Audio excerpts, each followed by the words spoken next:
Halo semua, salam sejahtera Malaysia. Setelah banyak tanda tanya yang bermain di fikiran rakyat Malaysia setelah pemecatan Khairy Jamaluddin, akhirnya tanda tanya yang bermain di fikiran kita mulai terjawab. Di manakah parti yang bakal KJ sertai? Ada juga spekulasi mengatakan mungkin ada lebih baik sekiranya Khairy Jamaluddin menubuhkan parti sendiri seperti Syed Saddiq. Itu pun tidak mustahil, namun ada yang kata PRN pada masa akan datang ini, PRN yang terdekat yang akan diadakan pada tahun ini, contohnya PRN Selangor, dilihat adalah satu peluang yang baik untuk Khairy Jamaluddin, satu peluang baik untuk KJ untuk melihat di manakah platform yang beliau akan tujui bagi parti baharu yang bakal beliau sertai. Namun akhirnya tuan-tuan dan puan semua, satu pendedahan terkini bahwa Khairy Jamaluddin telah ditawar untuk bertanding PRN Selangor.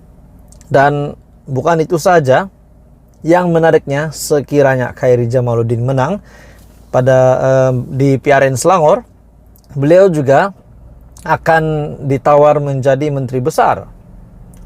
Khairy Jamaluddin dilapor mempertimbangkan untuk bertanding di Dewan Undangan Negeri DUN Selangor dan juga ditawarkan menjadi menteri besar sekiranya menang mengikut lapor Desta. Laporan itu bagaimanapun tidak menyebut mana-mana parti politik tertentu yang dikatakan memberikan tawaran itu. Adakah tawaran ini diberikan oleh PH ataupun Perikatan Nasional? Terdapat perbincangan dengan beberapa pihak dan terdapat juga perbincangan mengenai peranan. Kata Khairy dalam pertemuan dengan Klub Concord, kumpulan yang tidak rasmi, pengarang dan wartawan kanan yang diketuai oleh Wong Chun Wai. Bagaimanapun, Khairy masih belum memutuskan perkara itu. Pilihan Raya Negeri PRN Selangor perlu diadakan pada tahun ini. Oke, saudara-saudara semua, adakah ini satu peluang yang baik untuk Khairy Jamaluddin untuk menentukan platform mana yang beliau akan sertai, parti mana yang beliau akan sertai? Adakah PRN Selangor ini adalah satu peluang besar Khairy Jamaluddin untuk menentukan di mana masa depan, di mana langkah seterusnya KJ di dalam karier politiknya? Adakah parti yang telah menawarkan sekiranya beliau menjadi calon DUN, beliau menang pada PRN Selangor, beliau akan menjadi menteri besar? Adakah ini satu tawaran yang menarik buat Khairy? Apa komen Anda saudara-saudara semua? Parti manakah? Adakah ini parti daripada Pakatan Harapan ataupun parti daripada Perikatan Nasional? Sebab kalau parti UMNO BN saya rasa tidak mungkin lah. Kalau ia pun sudah pasti Zahid Hamidi akan tolak. Namanya juga dipecat daripada BN UMNO, takkanlah beliau bertanding PRN Selangor atas nama BN pula. Takkanlah BN UMNO pula yang menawarkan perkara itu kepada Khairy Jamaluddin. Akhirnya, menurut Khairy Jamaluddin, sekiranya saya membuat keputusan untuk tidak bertanding pada PRN terdekat ini, maka saya akan mempunyai lebih banyak masa untuk memutuskan platform politik yang saya pilih sebagai babak seterusnya dalam perjalanan politik saya menurut KJ. Dan jika saya mau menyertai PRN, saya perlu membuat keputusan dalam beberapa bulan akan datang ke arah mana yang saya akan pergi. Betul, sekiranya KJ ingin menyertai PRN Selangor, beliau mempunyai masa yang singkat untuk menyertai mana parti ataupun menerima tawaran daripada parti yang telah memberikan tawaran untuk beliau sekiranya menang menjadi menteri besar. Tetapi sekiranya beliau akan menunggu selesainya PRN Selangor, barulah beliau boleh pilih mana platform yang beliau mau. Apa komen Anda? Teruskan bersama di dalam channel ini. Jangan lupa tekan butang like, share, dan subscribe. Hai semua, salam sejahtera Malaysia.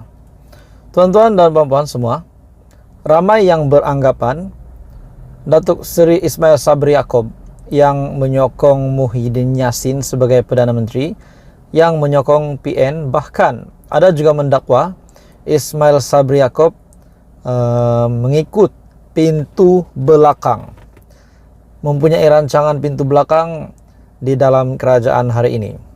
Saudara-saudara semua, Memang banyak dakwaan sedemikian, namun hari ini tuan-tuan dan puan-puan semua, akhirnya Ismail Sabri Yaakob membuat satu kenyataan. Berkaitan dengan beberapa isu yang tular baru-baru ini berkenaan dengan langkah St. Regis dan sebagainya, akhirnya Ismail Sabri Yaakob tampil dengan satu kenyataan. Tiada rancangan pintu belakang di St. Regis menurut Ismail Sabri Yaakob. Oke saudara-saudara semua, sebelum saya meneruskan, saya meminta jasa baik Anda untuk tekan butang like, share, dan subscribe. Menurut Naib Presiden UMNO tersebut, Datuk Seri Ismail Sabri Yaakob telah menafikan wujud rundingan pintu belakang yang telah diatur oleh beliau sendiri dengan Perikatan Nasional yang juga dikenali sebagai langkah St. Regis bagi menyingkirkan Presiden UMNO Datuk Seri Ahmad Zahid Hamidi.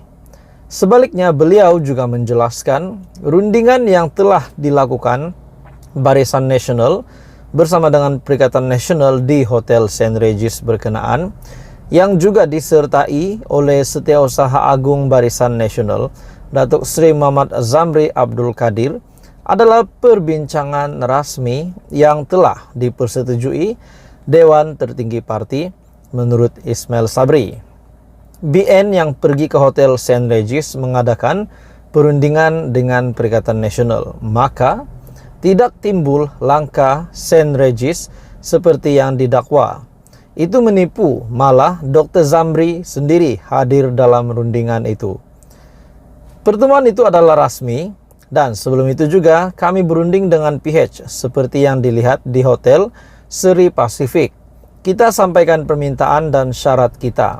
Saya tidak hadir kerana menghadap yang di Pertuan Agong menurut Ismail Sabri Yaakob.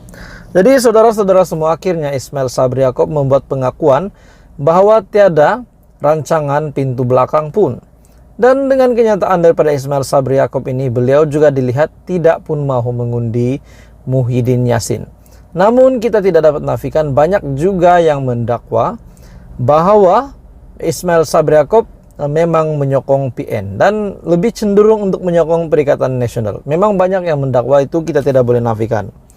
Menurut artikel ini, melalui dua rundingan itu antara PH dengan PN, PH yang telah setuju semua permintaan Barisan Nasional, manakala PN pula menyatakan 1-2 permintaan mereka seperti jawatan Menteri Keuangan dan timbalan Perdana Menteri mereka mahu rundingkan semula.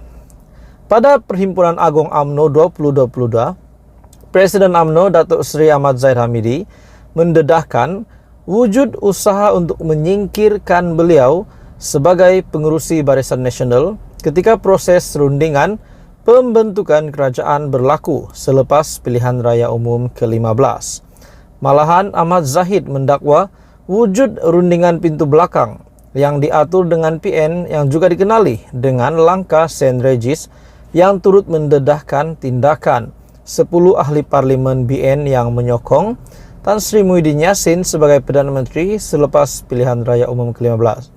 Ismail Sabri yang juga ahli parlimen BERA berkata, Dewan Tertinggi BN dan Majlis Kerja Tertinggi UMNO telah memutuskan untuk menjadi pembangkang buat sementara waktu selepas tiada mana-mana parti dapat membentuk kerajaan.